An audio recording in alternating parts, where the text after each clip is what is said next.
Салам гуапэ фызох псоми.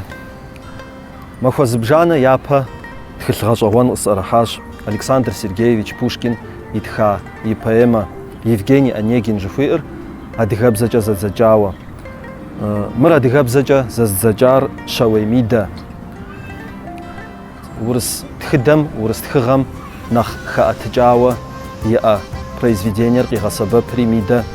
Адыгэбзэм и къарур, адыгэбзэм и лъэщагъэр мы тхыгъэм къыщигъэлъэгъуащ.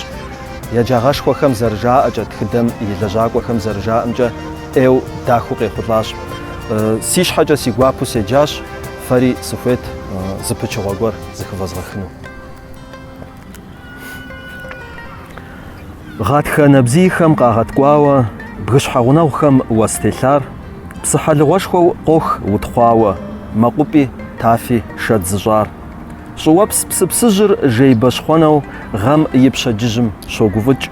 Мэлыд уэгу нэщӏыр щӏыху фӏыцӏафэу, щхъуантӏафэу мэзыр йоувыкӏ.